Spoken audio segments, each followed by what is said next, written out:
El héroe de esta historia es un maestro del disfraz. A algunos se les ha aparecido como una cuña, a otros como un cono. Pero sea cual sea la forma que haya adoptado, él siempre ha sido el número uno. Su historia es nuestra historia. Es una historia de lucha, de conocimiento, del lugar de donde vienen los números. Veremos cómo uno contribuyó a la creación de grandes ciudades y a la construcción de imperios, e inspiró a algunos de los más grandes pensadores de la historia. Y veremos también cuál fue su papel en el hecho de que el dinero funcione como lo hace. Oh, gracias. Y por último veremos cómo uno se alió con cero para dominar el mundo en que vivimos hoy en día, el mundo digital, el mundo gobernado por unos y ceros. Las palabras que estoy diciendo ahora han sido recogidas en primer lugar por mi ordenador utilizando un código de unos y ceros. Incluso mi imagen, que sale en esta televisión digital, ha sido enviada a través del éter como una serie de unos y ceros.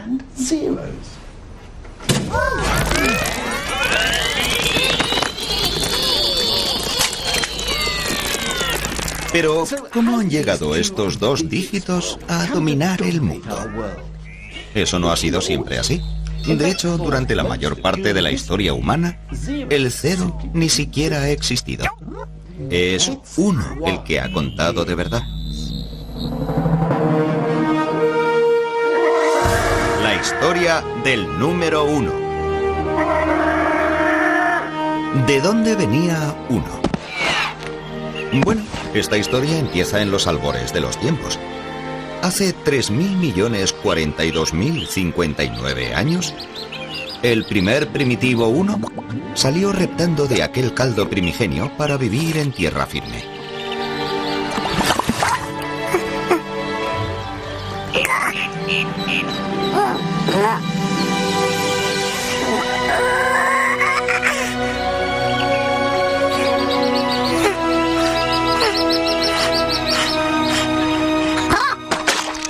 No, en absoluto, es broma.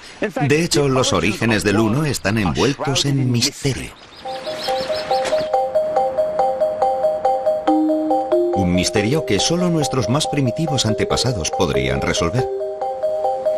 En cierto momento, alguno de ellos debió ser el primer ser humano que usó el uno para contar.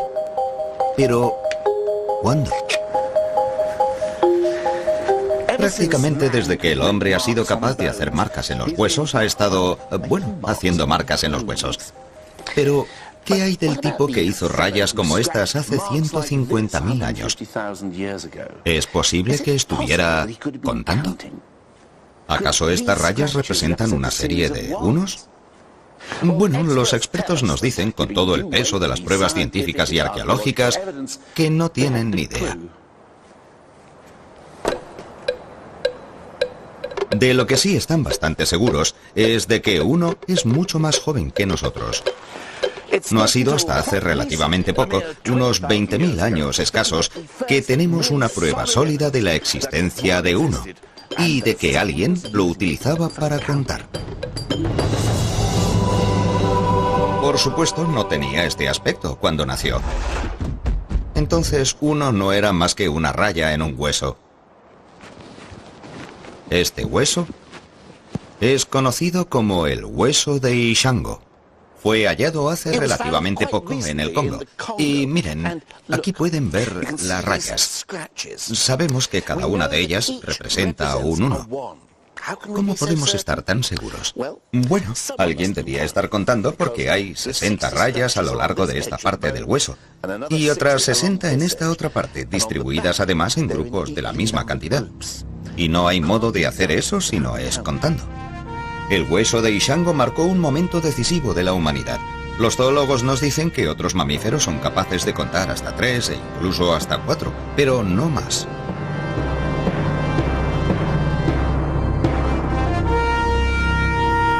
Al convertir el 1 en una raya, Nuestros primeros ancestros podían contar hasta 4, 5 y 6 si realmente eran tipos listos.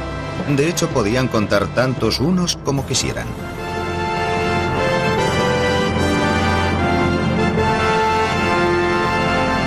Y eso fue lo que nos dio ventaja sobre leones y tigres. En adelante, contar no tendría límites. Uno había crecido hasta convertirse en un chico grande.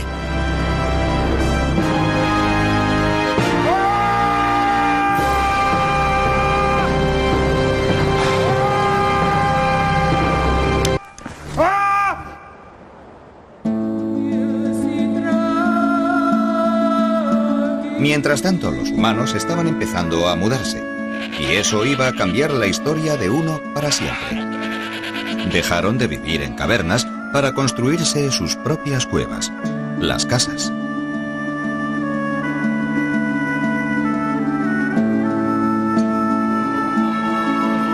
El siguiente acontecimiento importante en la vida de uno iba a suceder en la antigua civilización de Sumer. Aquí, en el Próximo Oriente, hace alrededor de 4000. Bueno, ahí lo tienen. En aquella época, los sumerios decidieron darle a uno su independencia. Dejaron de representarlo haciendo rayas en un hueso y lo liberaron, representándolo como una ficha. Esta transformación cambió no solo la vida de uno, sino también el curso de la historia.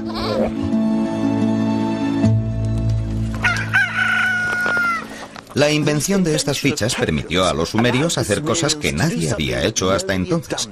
Si tú añades muescas a un palo o hueso, puedes hacer solo eso, añadir o sumar. Pero con las fichas puedes también quitar, restar. Supongamos que tienes 6 gallinas y te comes 5. ¿Y qué es lo que tenemos? Una indigestión. No. Ha inventado la aritmética. Aquel fue el mayor avance de uno hasta entonces. Pero, ¿por qué sucedió aquí? Para averiguarlo, tenemos que ir a un lugar donde no sucedió.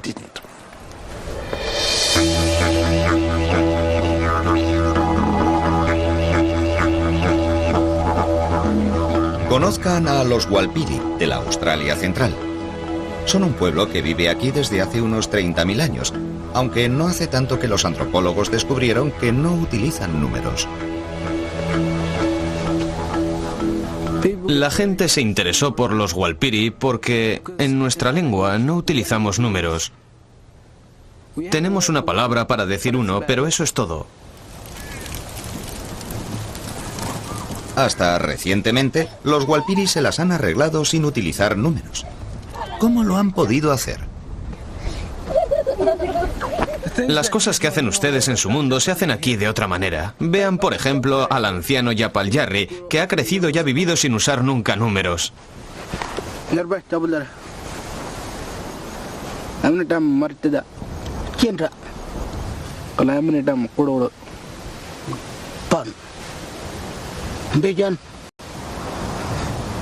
Yapal Jarri nombra a todos sus nietos. Lo que no dice es 4, que no existe en su vocabulario.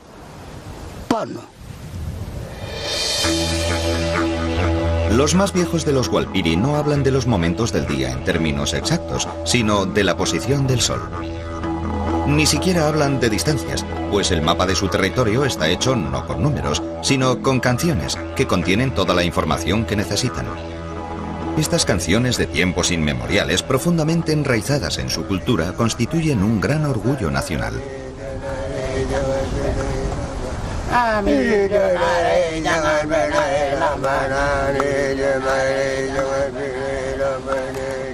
El hecho es que tradicionalmente los Walpiri no han necesitado realmente un sistema numérico, y mucho menos la aritmética. Pero, ¿por qué en la otra punta del mundo, hace 6000 años, las gentes de Sumer sintieron la necesidad de convertir a uno en una ficha e inventar las matemáticas?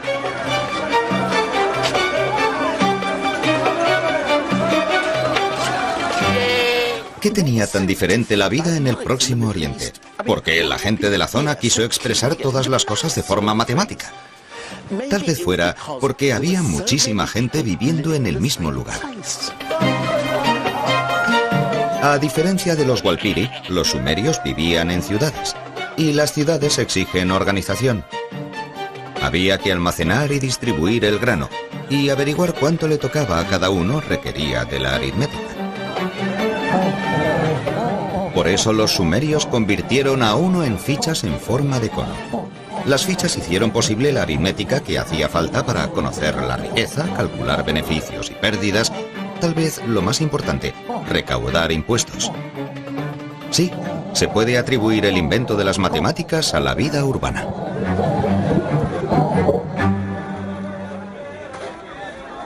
La habilidad de practicar la aritmética no fue lo único que los sumerios necesitaron en su vida urbana. También debían ser capaces de llevar un registro continuo de sus cálculos. Pero el caso es que la escritura no se había inventado aún, y parece que fueron los números las primeras cosas que se escribieron. Sucedió de la siguiente manera. Cantidades concretas de conos se guardaban en bolsas de arcillas que se sellaban para conservarlas a salvo. Una vez sellada la bolsa, ¿cómo podían acordarse de cuántos conos tenía cada una? Era un pequeño problema. Pero, un momento. Cogieron otro cono e hicieron en la parte exterior de la bolsa tantas impresiones como conos había en su interior. Después, alguna mente brillante se dio cuenta de que no necesitaban las bolsas para nada. Y ni siquiera hacían falta los conos. Podías hacer marcas directamente sobre una tablilla de arcilla y ya está.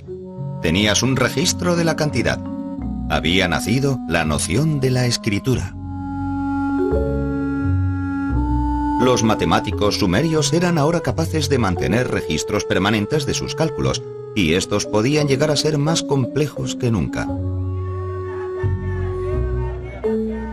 Solo unos pocos elegidos, a los que se entrenaba desde la infancia, eran iniciados en los misterios de los números. Llegaron a ser una élite poderosa y muy bien pagada, a la que aún hoy rendimos homenaje. Eso es, el gran legado de los sumerios al mundo fue el contable.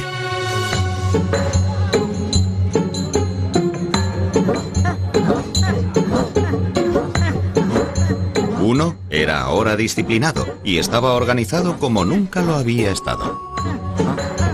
Se convirtió en una poderosa herramienta. Podía ser utilizado para construir imperios, que es precisamente lo que le sucedió a Uno en su siguiente reencarnación.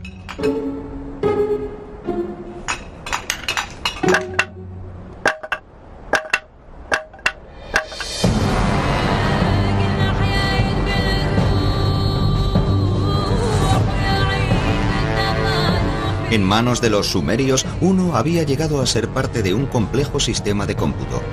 Los egipcios llevarían sus talentos mucho más allá. Además de andar muy lentamente, no sonreír y formar en línea, a los egipcios les encantaban las cosas grandes, los grandes edificios, las grandes estatuas y los grandes ejércitos. También llegaron a utilizar números realmente enormes. Y la forma en que los escribían nos proporciona una reflexión fascinante de la jerarquía de la sociedad egipcia. Primero estaban los números de los trabajos y tareas cotidianas. 1 era una simple línea sin adorno alguno. 10 era una cuerda. Y 100 un rollo de cuerda. Todos humildes números del trabajo diario. Pero a continuación venían los números de los aristócratas, números para impresionar. 1000 se representaba con un loto, que es el símbolo del placer. 10.000 era un dedo autoritario. Y por fin llegaba el número de los faraones, aquel con el que los sumerios ni siquiera llegaron a soñar. 1.000.000, el tipo de número que solamente un faraón podía necesitar para contar a sus prisioneros.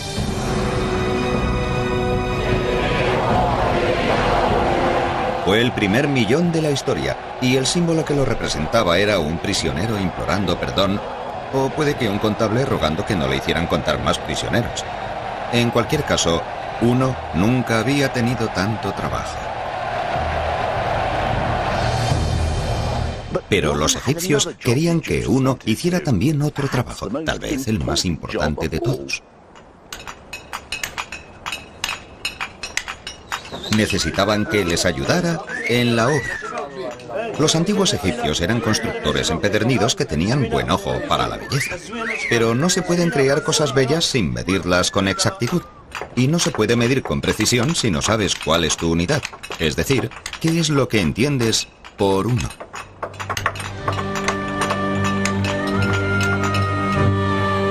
Tratando de resolver este problema, los egipcios harían algo que nadie había hecho antes. Definieron su propia versión de uno. Y la basaron en la longitud del brazo de un hombre contada del codo a la punta de los dedos, más la anchura de la palma.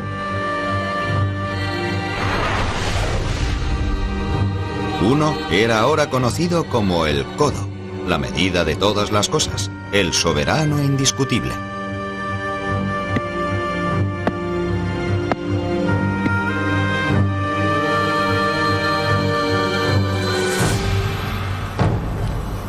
Estos unos oficiales, las barras maestras de un codo, eran tan importantes que se guardaban celosamente en el templo. Se hacían copias de ellas y se distribuían para que a lo largo de todo el imperio, fuera cual fuera la edificación, todos supieran lo que querían decir con uno. Y con esta simple barra de medida, los egipcios pudieron completar sus vastos proyectos arquitectónicos con asombrosa precisión. Si uno no se habría convertido en el codo, algunas de las maravillas del mundo habrían sido, bueno, menos maravillosas.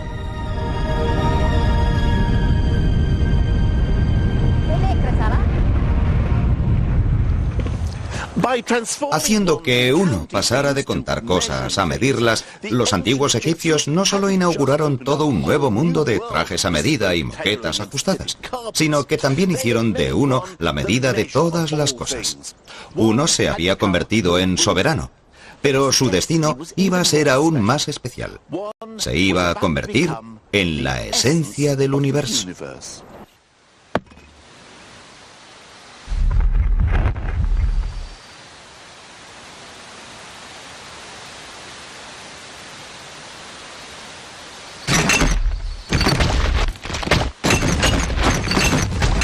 Todo empezó hace alrededor de 2500 años en la antigua Grecia, o lo que entonces era la Grecia moderna, a causa precisamente de un tipo que se llamaba Pitágoras. ¿Pitágoras? ¿No tenía una teoría o algo así?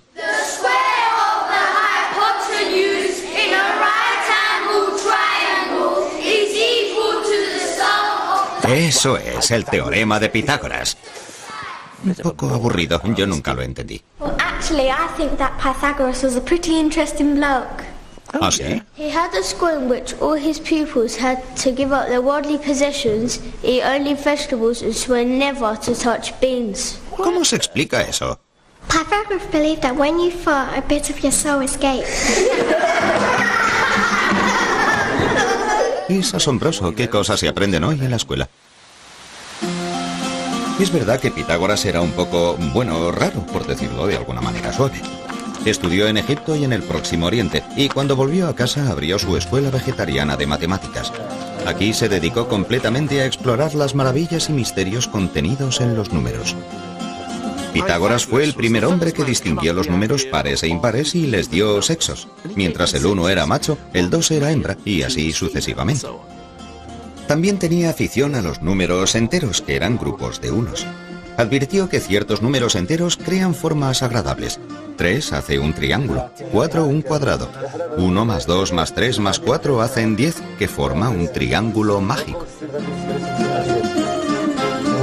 Pitágoras estaba también convencido de que 1 contribuiría al fin a explicar una de las cuestiones filosóficas fundamentales de la época. Los filósofos griegos buscaban incansablemente la primera materia del universo, aquella de la que todo estaba hecho. Un filósofo decía que todo estaba hecho de fuego, otro que de aire, el tercero que de agua. Pitágoras decía que todo estaba hecho de números, incluida la música. Para descubrir lo que Pitágoras quería decir, he venido al Jardín Botánico de Waterperry, en el Oxfordshire. Oh, muchas gracias. Pero ahora necesito un matemático. Oh, yo soy matemático. Oh, mira qué suerte. Pero si quieres saber algo sobre Pitágoras, la música y las matemáticas, vamos a necesitar algunos tiestos de diferentes tamaños. Ay, ay, ay. Oh, perfecto.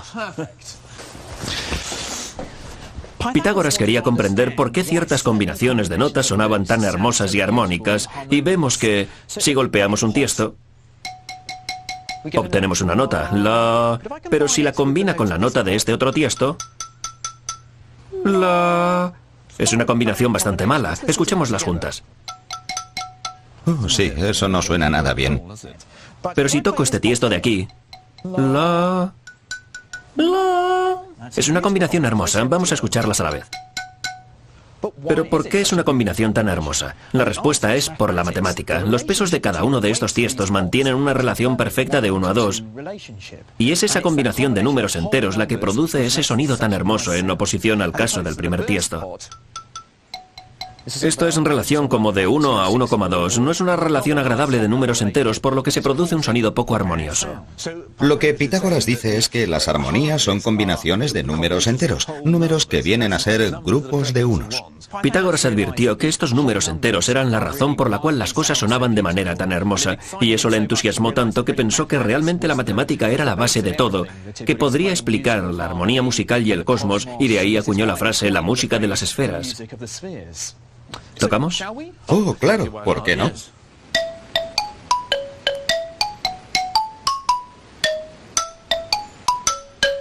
Si la belleza de la música se basaba en números enteros, Pitágoras pensó que lo mismo sucedería con todo lo demás.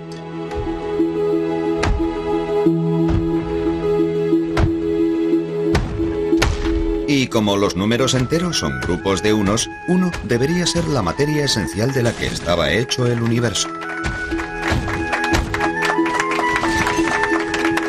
El uno nunca había sido tan admirado. Pero en última instancia, todo el sistema de creencias de Pitágoras estaba condenado al fracaso. E irónicamente, fue el triángulo que lo hizo famoso el que probaría su error.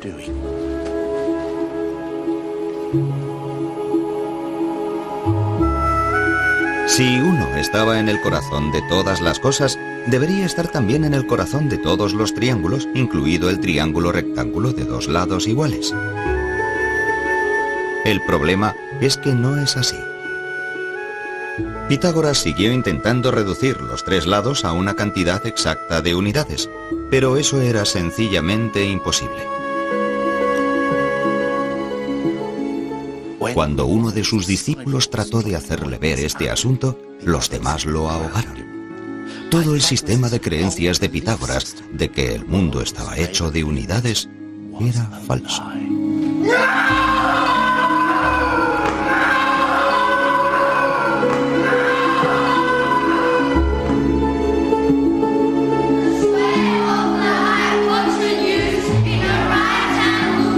Pobre Pitágoras, que fue derrotado por su propia y más querida forma geométrica. El uno, sin embargo, estaba a punto de embarcarse en una nueva aventura.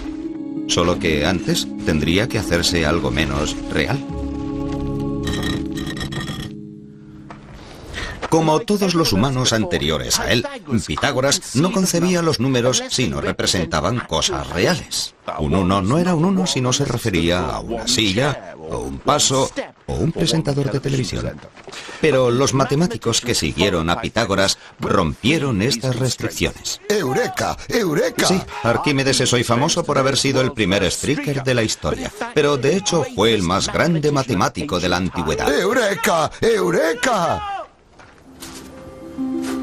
A Arquímedes le encantaba jugar con los números y llevó a las matemáticas al reino de lo inimaginable porque en esos juegos permitió que los números hicieran cosas imposibles, como calcular cuántos granos de arena harían falta para llenar el universo. Pero por muy tontos que estos juegos nos puedan parecer, con ellos obtuvo a veces resultados prácticos de los que aún hoy en día nos beneficiamos. Por ejemplo, estaba obsesionado con qué pasaría si tomabas una esfera y la convertías en cilindro. ¿Cuál sería la diferencia en el área ocupada? Bueno, a mí personalmente me importa un bledo, pero Arquímedes vivió el día más feliz de su vida cuando consiguió por fin dar con la fórmula. Y aunque era una pura bravuconada matemática, resultó ser a la postre sorprendentemente práctica, porque gracias a Arquímedes, los cartógrafos del futuro pudieron tomar el globo terráqueo y trasladarlo a un plano.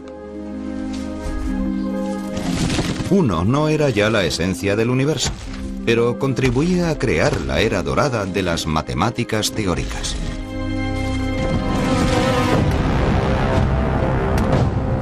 Pero una nueva fuerza se estaba extendiendo por el mundo, y 1 estaba a punto de ser dominado por un pueblo que tenía obsesiones muy diferentes.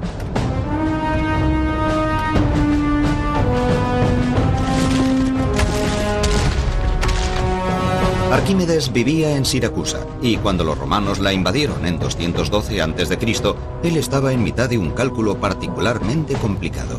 De hecho, estaba tan enfrascado en su trabajo que lo único que pudo decir fue: «Le ruego que no me moleste ahora». Tal vez no fue una actitud muy inteligente. Fue el fin de las matemáticas teóricas en el mundo clásico. Los romanos no estaban interesados en vagas abstracciones del tipo cómo calcular el peso de todas las cabras que hayan vivido nunca. Estaban más interesados en el poder. Lo quisiera o no, 1 era ahora un siervo de Roma.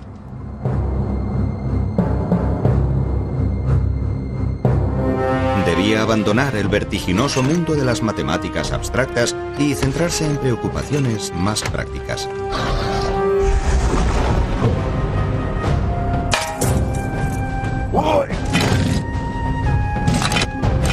Se convirtió en la columna vertebral del mundo romano, pues los romanos lo usaron para establecer una rígida cuadrícula numérica en su ejército. Había 10 hombres en una sección, y 10 secciones, es decir, 100 hombres, constituían una centuria.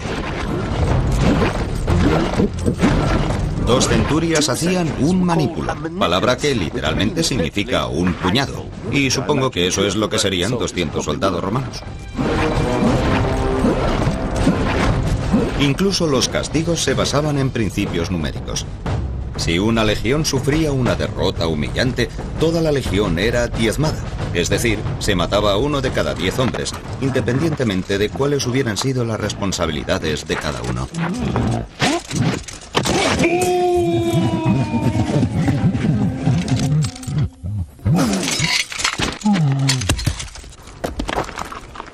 El gran objetivo del mundo romano era mantener las cosas en funcionamiento. Las matemáticas teóricas no iban con ellos. Y, desde luego, no me extraña nada, porque los números romanos no facilitan precisamente las cosas, ¿no? Míralos. No son más que una versión más elaborada de las viejas muescas en los huesos, y la única sofisticación venían a ser nuevos símbolos para los números cada vez menos manejables. V para el 5, X para el 10, C para el 100, hasta llegar al símbolo del millón.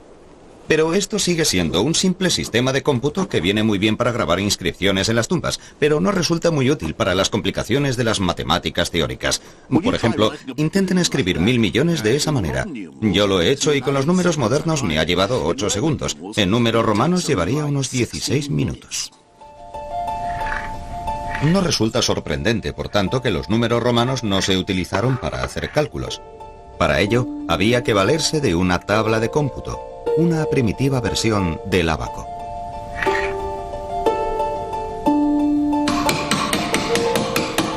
Los propios números solo se usaban para registrar los resultados. Tal vez no sea casualidad que, a diferencia de los griegos, hoy en día no se recuerde ni un solo matemático romano.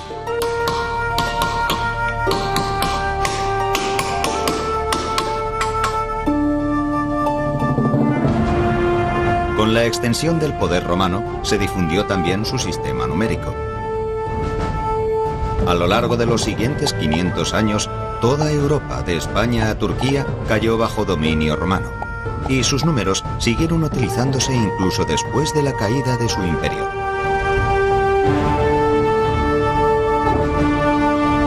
Pero aunque el sistema romano parecía indestructible, no lo era.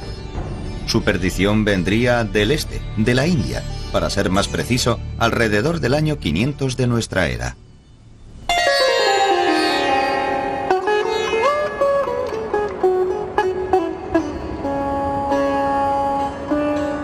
Uno tenía un primo indio que durante un tiempo estuvo viviendo en una atmósfera algo más enrarecida.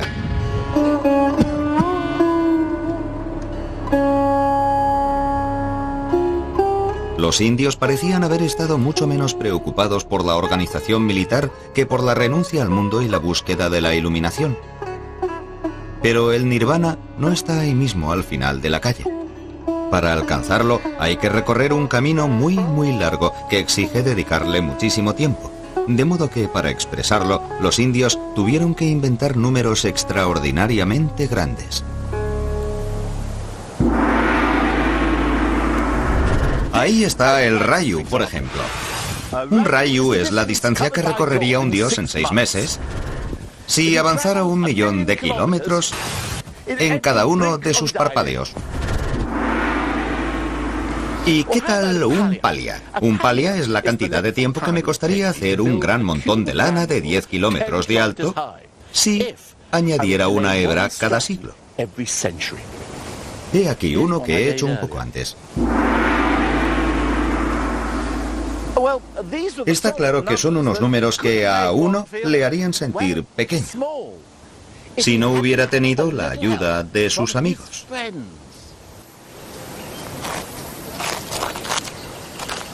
A diferencia de los romanos, los indios maquinaron un sistema que podía arreglárselas con números vastísimos. Desarrollaron un símbolo diferente para cada cifra del 1 al 9. 1, 2, 3.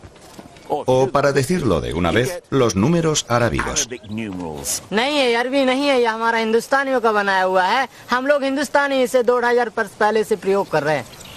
La verdad es que tiene razón. Los números que utilizamos actualmente se llaman arábigos, pero de hecho nacieron aquí, en la India, en fecha tan temprana como el 500 después de Cristo. Pero hace alrededor de 1500 años, o algo más si están viendo una reposición de este programa, a alguien se le ocurrió una idea estupenda, increíble y extraordinaria. La mayor revolución que se había producido en los números desde que los sumerios inventaron las matemáticas. Un invento que cambiaría el mundo. Inventaron un número completamente nuevo. Y es aquí, en este diminuto templo de 11 siglos de antigüedad en Gwalior, en el norte de la India, donde se encuentra este nuevo número. Y después de recorrer 6.500 kilómetros, por fin voy a verlo.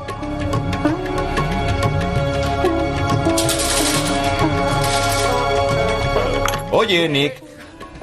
Está cerrado.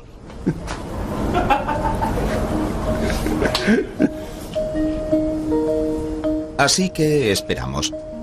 Y mientras lo hacíamos, empecé a preguntarme cómo es que este nuevo número no se había inventado antes. Es un numerito sencillísimo que se dice en un momento y se escribe aún más rápidamente. Ah, aquí está.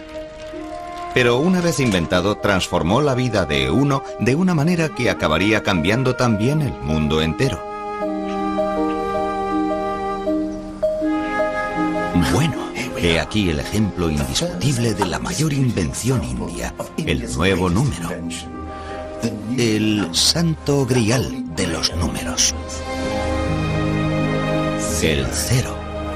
Por primera vez en la historia de la humanidad, alguien hizo de la nada un número. La inscripción dice que se plantó un jardín para producir flores para el templo, y para asegurarse de que tendrían suficientes flores, el jardín debía medir 187 por 170 astas, alrededor de 8 hectáreas. Mientras los romanos usaban los números para registrar sus conquistas y contar cadáveres, estas gentes los utilizaban para asegurarse de tener las provisiones necesarias para sus arreglos florales.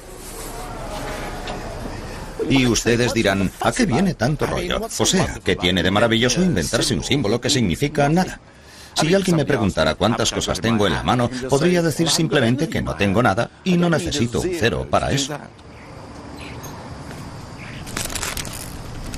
Bueno, un 0 solo tal vez no sea nada, pero al combinarlo con 1, empezó la magia.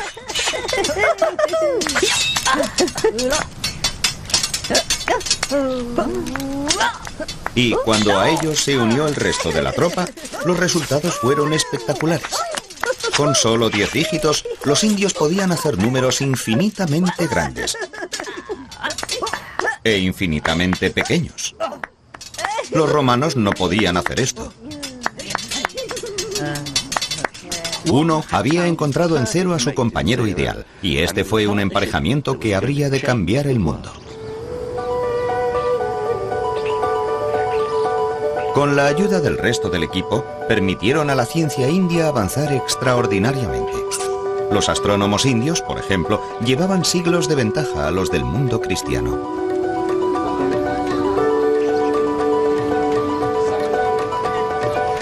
Los científicos indios afirmaron que la Tierra giraba sobre su propio eje y que se movía alrededor del Sol.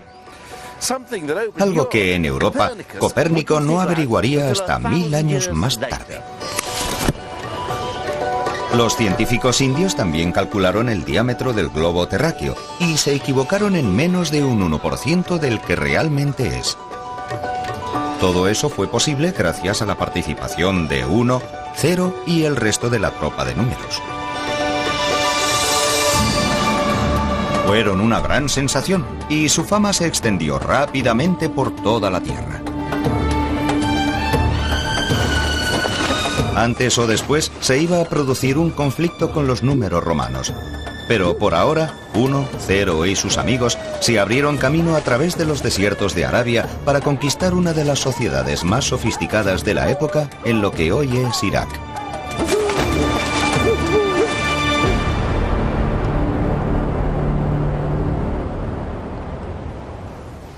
Cuando el Islam tenía poco más de 100 años, Bagdad estaba gobernada por el gran califa Al-Mansur.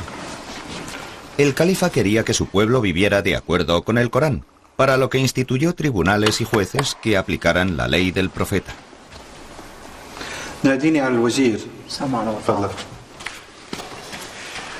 Pero la ley del profeta está llena de instrucciones que requieren severos cálculos matemáticos, si han de cumplirse con exactitud. Por ejemplo, a diferencia de lo que sucedía entre los cristianos, el Corán establece que la mujer obtenga su parte de una herencia. El libro dice, hay una parte para el hombre y otra para la mujer, cada una de las cuales depende del número de los demás parientes y de su relación con el difunto. Hacer todos esos cálculos requería la utilización de fracciones y ratios, pero los árabes de la época contaban aún con los dedos. No es que no estuvieran dotados para la aritmética compleja, es que su sistema numérico no les permitía avanzar más. Pero un día llegó a la corte un embajador de la India. Debía aparecer ante el gran califa con algún tipo de presente, pero el califa era un hombre de riquezas infinitas. Resultaba difícil saber qué regalarle. Vaya que una camiseta que dijera "Adoro la India" no habría servido. El embajador, sin embargo, había sopesado largo y tendido el asunto y decidió presentar al califa unos de los mayores obsequios que se le podían haber ocurrido: los números.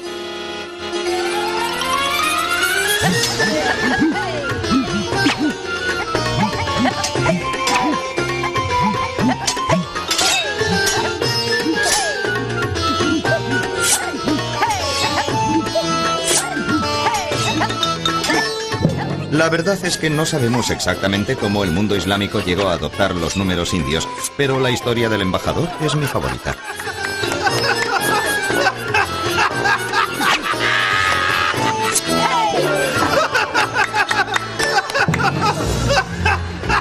Lo que sí sabemos es que los eruditos musulmanes quedaron prendados por 1, 0 y el resto de la tropa. Y el más famoso de aquellos fue un hombre llamado Al-Khwarizmi. Al-Khwarizmi. Al-Khwarizmi. ¿Khwarizmi? Al-Khwarizmi. Al-Khwarizmi. Eso es.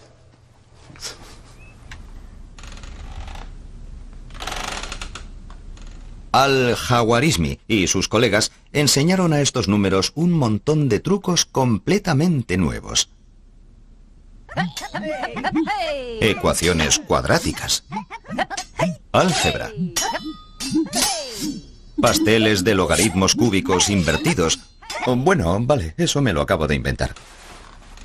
Pero estas nuevas hazañas numéricas permitieron a la ciencia, las matemáticas y la astronomía alcanzar grandes logros en el Próximo Oriente, y la cuadrilla india resultó un gran éxito en todo el mundo islámico.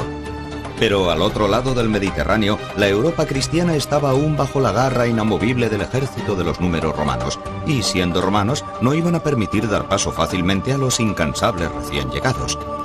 La confrontación entre los dos sistemas era inevitable, y cuando llegara, dejaría sellado el destino del mundo occidental.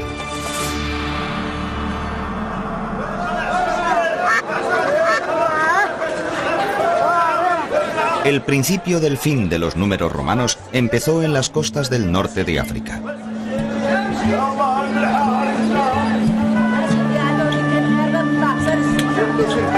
Los comerciantes musulmanes adoptaron rápidamente el uso de 1, 0 y compañía en sus negocios y actividades. Para finales del siglo XII, los números indios eran ya de uso común. Y fue en el ajetreado puerto de Bellaya donde un joven, hijo de un diplomático italiano con base en Argel, vio por primera vez su asombrosa actuación.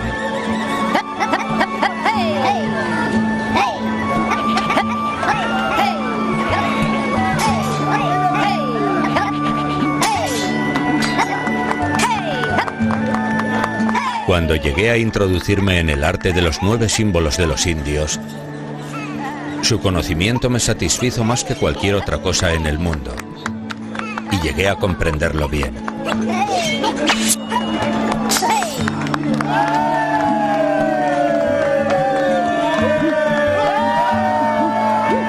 Aquel joven era conocido como Fibonacci, y quedó tan prendado de los números indios que cuando creció decidió llevárselos con él a casa. En 1202, Fibonacci escribió un libro sobre el cálculo llamado, el libro del cálculo. Hoy está considerado como uno de los grandes matemáticos de todos los tiempos, y su libro constituyó un auténtico escaparate para los números indios. Pero Fibonacci no era solo un teórico en su torre de marfil. Parte de su libro de cálculo estaba destinada especialmente a los comerciantes, a los que les mostraba lo útiles que podían ser los números indios para calcular sus beneficios. Tal vez piensen que no era especialmente rompedor, pero esta era la época en la que el capitalismo empezaba a salir a la luz en Europa, y el libro de Fibonacci se convirtió en lectura obligada.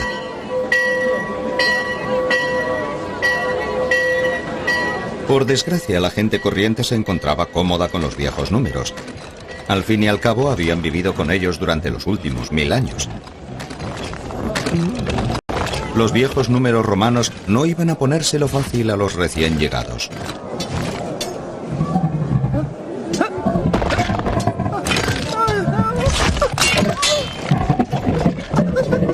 Y no era solo una cuestión de tradición.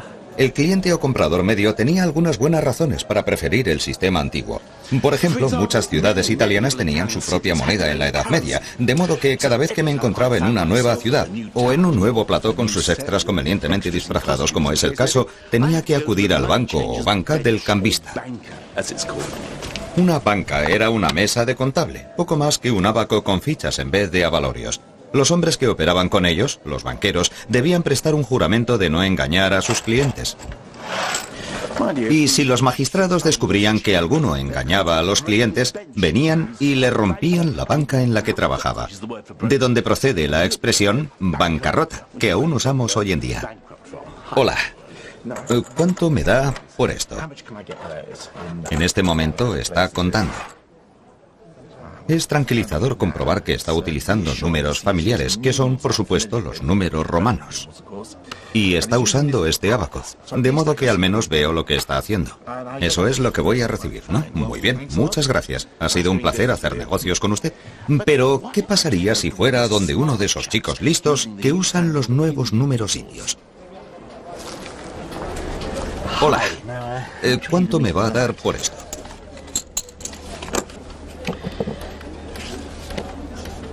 Aquí hay un ligero problema. Si yo fuera un cliente medieval, no tendría ni idea de lo que está escribiendo.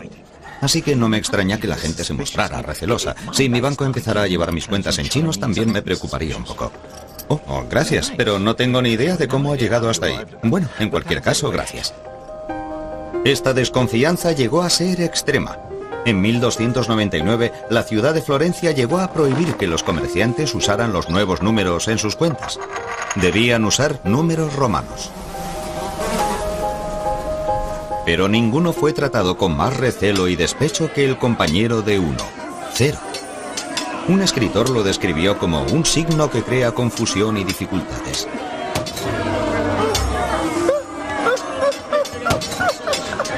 A 0 se le llamó cifra, y se le consideraba tan sospechoso que esta palabra acabó definiendo el modo de hacer códigos secretos, de donde viene cifrar y descifrar.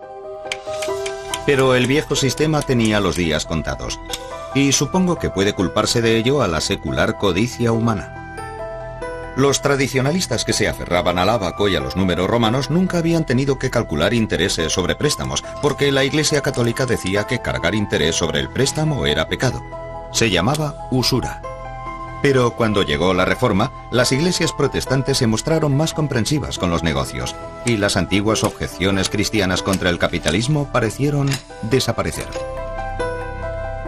De modo que en este nuevo ambiente de préstamo e interés, ¿cuál de los dos sistemas se revelaría como más eficaz? ¿Los números romanos o el ábaco? Bueno, vamos a averiguarlo. A mi derecha, un matemático de primera clase. A mi izquierda, una gran experta en el uso del ábaco. Si yo prestara a alguien 10 euros al 0,5% de interés mensual, ¿cuánto me deberá al terminar el año? ¿De acuerdo? ¿Preparados? ¿Listos? ¡Ya! Kimi se dedica al ábaco desde que tenía 15 años y está usando un moderno modelo Soroban, pero tal como se hacía en el siglo XVI, va redondeando sus números a las décimas y centésimas más cercanas. Esperemos que le salga todo redondo. Marcus utiliza lápiz y papel y trabaja sobre una cuadrícula de decimales. Vive en el norte de Londres con su encantadora esposa Shani y 3 hijos adorables. No es grande, pero es inteligente. Parece que Kimi tiene una respuesta. Sí. ¿Cuál es tu respuesta? 10,60. 10,60. De modo que el interés compuesto a un año es de 10 euros con 60 y parece que el ábaco lo ha resuelto con más rapidez que el matemático. Bueno, yo no quisiera amargaros la fiesta, pero creo que esa respuesta está equivocada. Mi resultado es de 10,61,677766403 para ser exactos. He tenido en cuenta el resto del interés, que es muy poco cada mes, pero suma algo. De modo que me sale ese 1,6 de más. Para el hombre de negocios medieval, esa podía ser la diferencia entre poder ganarse la vida o no. Tal vez sea por eso que el individuo que maneja el ábaco parezca tan desgraciado. A medida que el capitalismo ganaba respetabilidad, el cálculo del interés simple y compuesto se convirtió en imprescindible para cualquier comerciante respetable. Y para llevarlo a cabo, incluso con el ábaco, el viejo sistema romano no podía competir con los números indios. Así que siglos después de que Fibonacci los trajera a Europa, los números indios, al final, desplazaron a los pesados y torpes números romanos. Eran rápidos y versátiles, y con 1 y 0 como líderes, mucho mejores en el trabajo de equipo.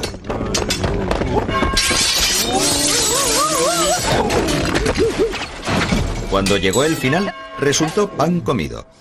Los viejos números romanos cayeron por fin en bancarrota.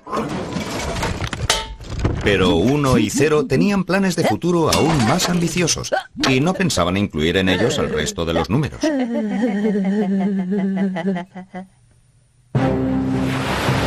Mientras tanto, la tropa completa de los números indios había conquistado el mundo occidental. Con ellos, los navegantes europeos hallaron más fácil calcular la latitud en la que se encontraban y así atreverse a cruzar el gran océano lejos de la vista de la Tierra. Así es como tropezaron con América. Y los nuevos números se convirtieron en el vocabulario de la banca moderna tal y como lo conocemos hoy. Pero aún había mucho espacio para el viejo problema de el error humano. ¡Socorro! ¡Socorro! ¡Socorro! ¡Socorro! ¡Qué desgracia! ¡Dios mío! ¡Socorro! ¡Qué desgracia! Colón pensaba que había llegado a Japón cuando de hecho había llegado a las Indias Occidentales tras recorrer la mitad del mundo. Había cometido un error que es cosa de humanos, pero había un hombre empeñado en conseguir que dejaran de producirse. Sucedió alrededor de 1600... Bueno, no sé ni por qué me molesto.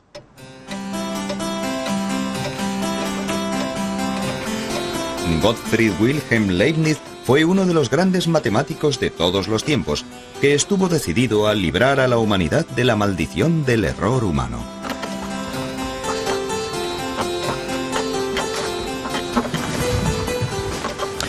Tratando de hacerlo, Leibniz inventó algo que aún hoy sigue afectándonos en nuestras vidas cotidianas. Y lo que es más, es un invento que daría a nuestro viejo amigo Uno la oportunidad de gobernar el mundo. Leibniz estaba convencido de que podía erradicar el error inventando una máquina de calcular mecánica, y de hecho construyó una, utilizando todos los números del 0 al 9. Pero después tuvo una idea mejor, inspirada por su filosofía. Es verdad que, mientras el completo vacío y la jungla sombría pertenecen a Cero, él es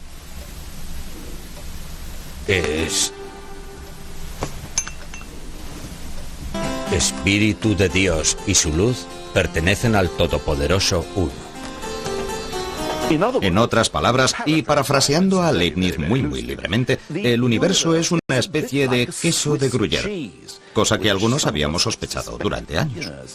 En él, los agujeros son tan importantes como el propio queso, de modo que para construir el mundo necesitamos tanto algo, el viejo número 1, como montones de nada, que es donde el 0 entra en acción. Leibniz estaba convencido de que 1 y 0 eran los únicos miembros del equipo realmente necesarios. Afirmaba que con estos dos números podría hacer realidad cualquier sueño matemático, y lo que es más, eliminar el error humano. Se libró del resto de los números y desarrolló un sistema que usaba solo unos y ceros, el llamado sistema binario. Pero un minuto, ¿cómo se pueden expresar todos los números solamente con el 1 y el 0? Creo que es hora de que consulte a alguien que sabe de qué hablamos. Marcos, necesito entender el sistema binario. ¿Binario? Bien, déjame mostrarte un número en sistema binario. De acuerdo. He aquí el número 9 escrito en sistema binario. Se usan solo unos y ceros, y se escribe cualquier número. Solamente con unos ceros. Esto es 9 en binario. Bueno, a mí me parece que es 1001. Eso es porque estás obsesionado con tus 10 dedos y quieres contar las cosas de 10 en 10. En el sistema decimal tienes en cuenta cuántos unos hay en la primera columna, cuántos dieces en la segunda, cuántos cientos y cuántos miles. Pero en el sistema binario las cosas funcionan de otro modo. En él hay que fijarse en cuántos unos, cuántos doses, cuántos cuatros y cuántos ochos hay en cada columna. Aquí tenemos un huevo. Debemos representar este número utilizando solo unos y ceros. Sí. Bien, entonces solo podemos poner un huevo o no ponerlo. Hay un huevo en el 1. Un huevo representa a 1. Ahora déjame enseñarte cómo es 9 en binario. Aquí un lote de 8. Tengo un huevo en la cuarta columna. Un 1. Sí, un lote de 8 en la cuarta columna. Y 9 es 8 más 1. De modo que necesito otro 1 en la columna de los unos. Así que en sistema binario, 9 es un 8. Ningún 4, ningún 2 y un 1. Asombroso. Pero, ¿qué pasa con los demás números? Bueno, después de unas 3 horas de clase, llegué a comprender que era posible expresar todos los números utilizando solo unos y no unos. Incluso llegué a convencerme de que no hacía falta usar huevos para hacerlo.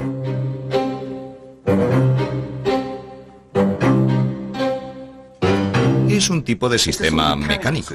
Es muy mecánico el sistema de añadir unos y ceros y por eso es perfecto para una máquina, porque a la máquina no le importa lo largo que pueda llegar a ser el número. Puede arreglárselas con números larguísimos, mientras que nosotros no podemos hacerlo. Lo interesante es que es una forma muy eficiente de sumar números y por eso a las máquinas les encanta poner los números en sistema binario. Y Leibniz diseñó una máquina binaria exactamente de ese tipo. Solo que él utilizó bolas de metal que caían sobre ranuras y no huevos y hueveras. En adelante, los errores serían cosa del pasado. Parecía que la era digital podía empezar ya a conquistar el mundo. Desgraciadamente, nunca la construyó.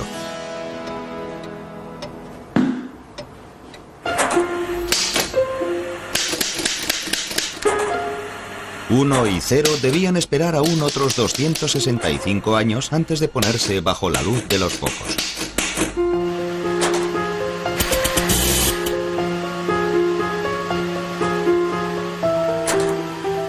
He aquí Colossus, el primer ordenador de funcionamiento binario del mundo. Es el sueño de Leibniz hecho realidad. Pero en vez de dejar caer bolas metálicas en ranuras, Colossus es una máquina electrónica. Aquí, 1 y 0, algo y nada, han acabado estando en su elemento como corrientes eléctricas, encendido y apagado. Colossus se creó en la Segunda Guerra Mundial y se instaló aquí, en el centro de decodificación de Bletchley Park. Estaba formado por 1200 válvulas, miles de cables y cientos de componentes mecánicos. Pero como en todos los ordenadores de hoy en día, el verdadero corazón de esta máquina es 1 y 0. En su forma eléctrica binaria, 1 y 0 llevaron a cabo millones de cálculos rapidísimos que pudieron descifrar los códigos del enemigo antes incluso de que los alemanes afilaran sus lápices. Gracias a Colossus, los aliados supieron lo que decían los mensajes alemanes antes que el propio Hitler. Y puede que este extraordinario invento contribuyera a acortar la guerra en más de 2 años. La tecnología que nació aquí, en Bletchley, ha cambiado nuestro mundo para siempre. ¿Recuerdan todas aquellas razones por las que hacía falta utilizar y comprender los números? Realizar cálculos astronómicos, hacer mediciones, dividir correctamente las propiedades. Los ordenadores pueden hacerlas todas. Sacar porcentajes, calcular los cambios de moneda y el interés compuesto. Todos esos cálculos que preocuparon y a veces dejaron perplejos a los grandes pensadores de la antigüedad pueden dejarse ahora en manos de los ordenadores. Podemos vivir en nuestra bendita ignorancia sin saber siquiera si el resultado es correcto o incorrecto. ¿Y eso tiene que ser bueno? ¿No?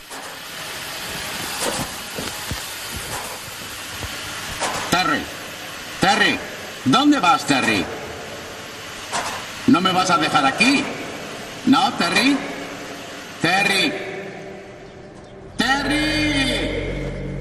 En la era de los ordenadores, todo nuestro mundo está gobernado por una corriente de unos y no unos, desde los extractos bancarios hasta los informes médicos, incluidos los códigos de barras cada vez que compro una lata de comida para gatos. De modo que el resto de los números pueden ser arrinconados en el basurero de la historia. No necesitamos más que a 1 y 0. El viejo dúo ha llegado a la cima del éxito.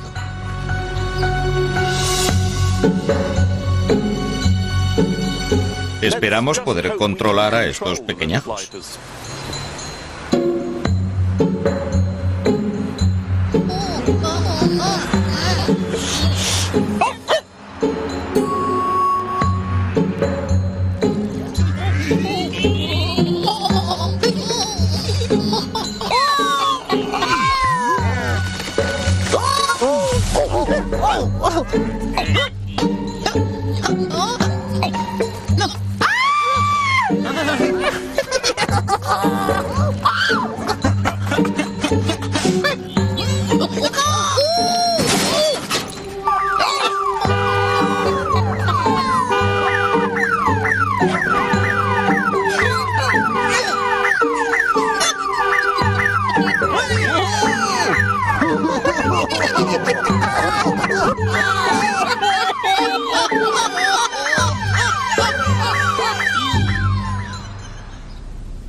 He estado bastante bien, ¿no? I thought you were massive blind.